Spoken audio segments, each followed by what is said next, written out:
Hi guys, Keith Arkenberg Farms. It's mid-July and it has been rather mild out here. It's only going to get up to about 90 today. It's supposed to be down in the 80s next week. But today, actually out here in the onion patch, out here in the U-pick area, as you can see around me, and yes, there are onions in here. Let me show you. See? But when we sell them on the market table fresh, you got to clean them up, which is quite a tedious task. But I figured out a better way to do that. I just want to show you real quick.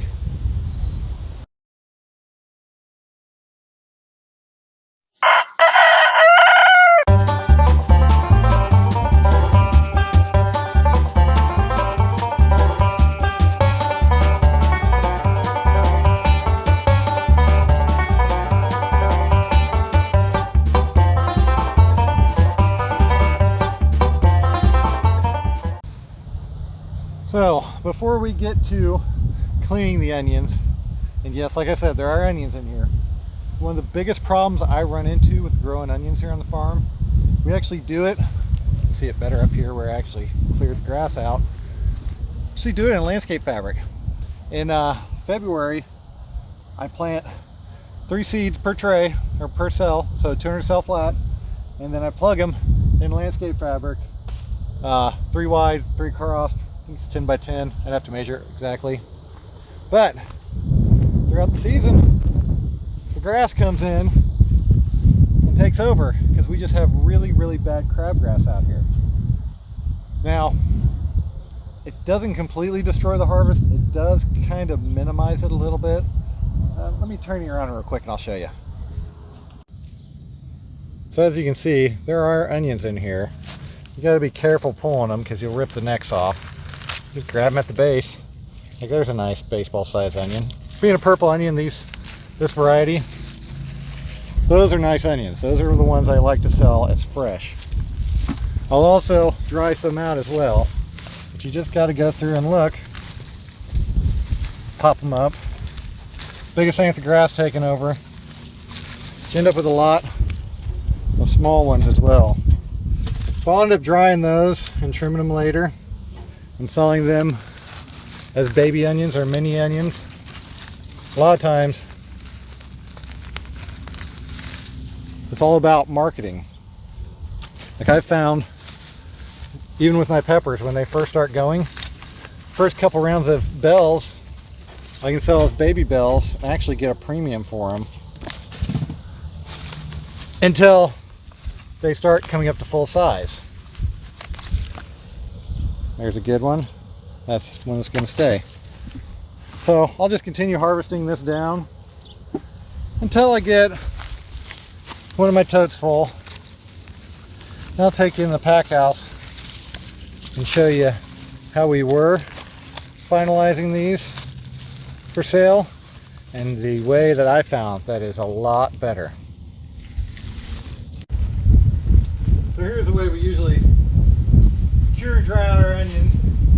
Grab bunches like that. We lay them on a baker's rack.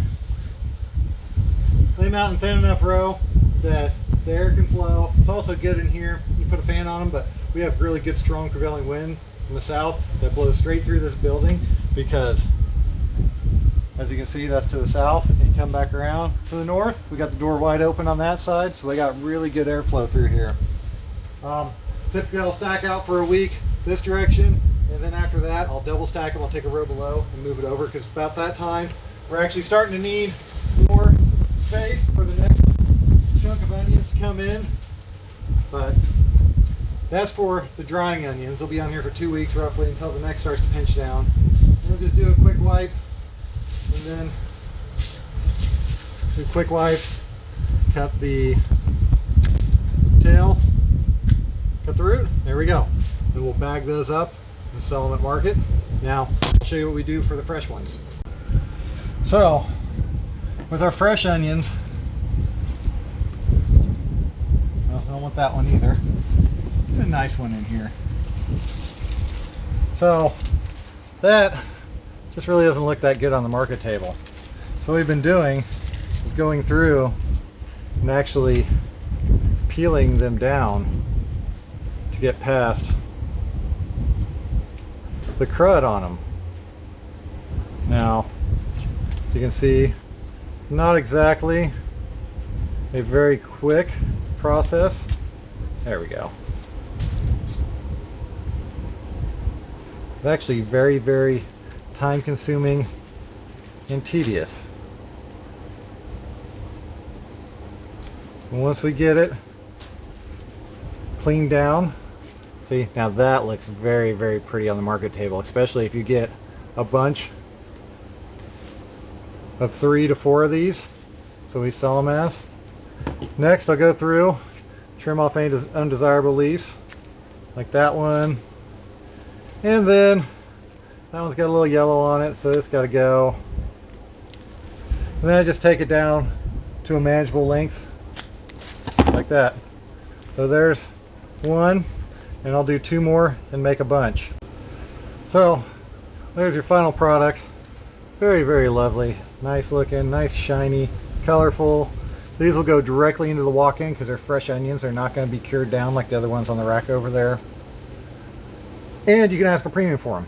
But I figured out a quicker way to do it, and let me show you right now. So here's the quicker way I found.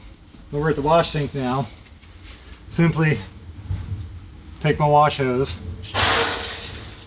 Got to turn the pressure back on.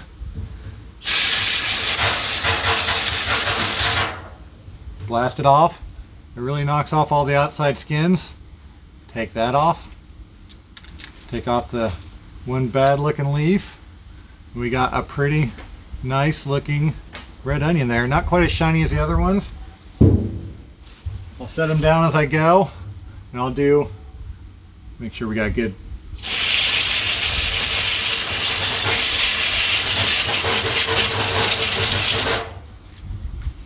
So there's 2 for that bunch.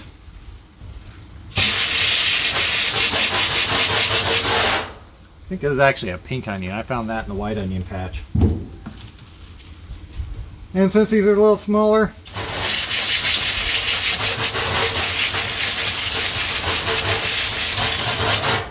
and not quite as clean and pretty, we'll add a 4th one in the bunch, just like that. Now the first bunch I did took me about, I'd say 2 or 3 minutes. That bunch right there took me all of 30 seconds or so. I don't know, it's pretty quick. Make sure I get everything wound in there right. There we go.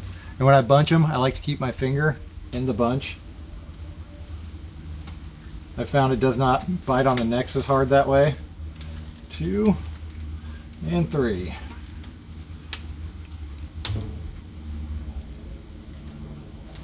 Slip my finger out.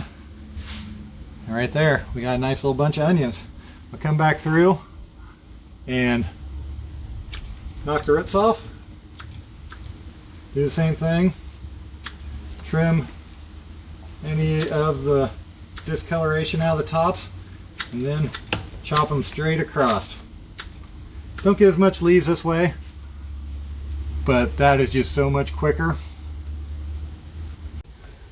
So the next step is take the bunch I just made and put it on the drying rack over here. If you come in close here, you can see this is the one I did by hand. Really nice and pretty. This is the one I did with spraying them. Now I know you run into some risks of running into, spreading pathogens and everything from water. I'm not really that concerned with it because I'm spraying them off, and I'm going to sit them on this rack here and allow them to air dry with the wind blowing through here. If need be, I'm going to go a little quicker. I'll go over to my fan station, which I believe I have a video coming out on that, or already had it coming out. So look up DIY drying rack, which I think that's actually coming out this week or next week. I don't know, I'll have to look. And I also got another one out there where I did that cover cropping. I'll have to show you that one too. It's been over multiple weeks of going through the process. But this is just a short one today.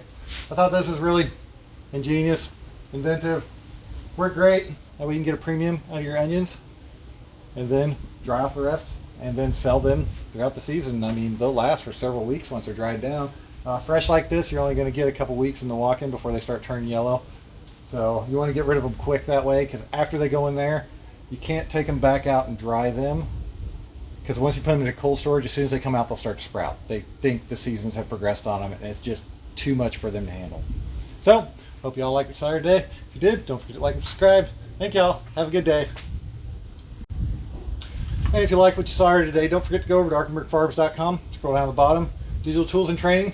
I got all kinds of stuff down there. Got some exclusive content. I also have different spreadsheets down there. There's a couple freebies and a whole bunch of other cool stuff down there. So I hope you all enjoy. Thank you.